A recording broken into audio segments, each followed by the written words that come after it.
Today is section 921, which is called transformations of sine and cosine. So just like other graphs we've learned about, you take the parent graph of sine and cosine and you can transform them. You can move them, you can stretch or compress them, just depending on what you want to do with it, okay? So we're going to use prior knowledge of equations in graphing form to transform the amplitude. Midline will get changed of sine and cosine graphs, okay? So the first graph we're going to start with is the sine, and we graphed the sine the other day. We'll turn back there in a second and look at it.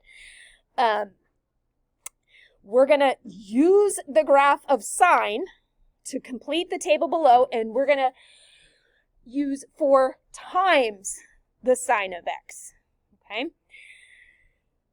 So go ahead and fill in your chart. Basically, you're just going to take the value that we had for sine, just regular sine, and if we got 0, we're going to multiply 0 times 4, you still get 0. But everything else, every other number, rad 2 over 2 times 4 is going to be 2 rad 2. 1 times 4 is going to be 4. This is the same as that one. That's the same as that one. This is just the opposite of that one. This is the opposite of that one. That's the opposite of that one. And then obviously 0 again. Okay? So the original sine graph it's red, but it kind of looks brown on the screen or on the projector. And then 4 times the sine of x is going to make it go up to 4, go down to -4, back up to 0. Okay? So they want us to compare and contrast both of the sine graphs, what's similar, what's different.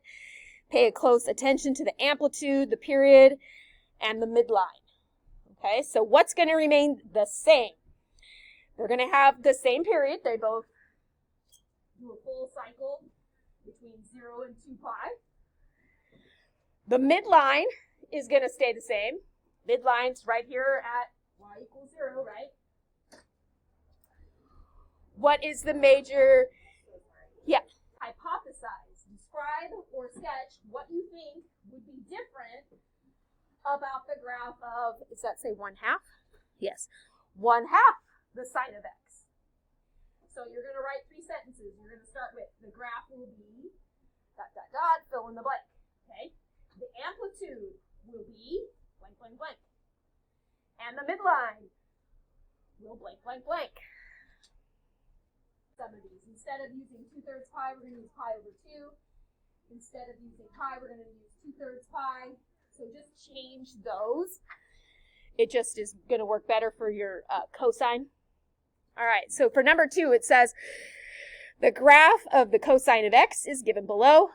Use the graph to complete the table below for the cosine of x plus 5.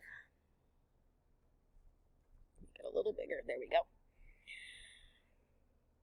Both the sine graphs, what is similar, what is different.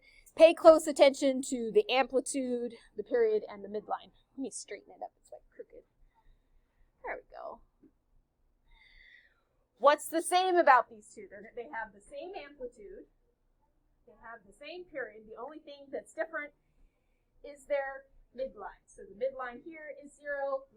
The midline here is going to be move up 5. Okay? And then down at the bottom, you have the same questions you had on the prior page, basically.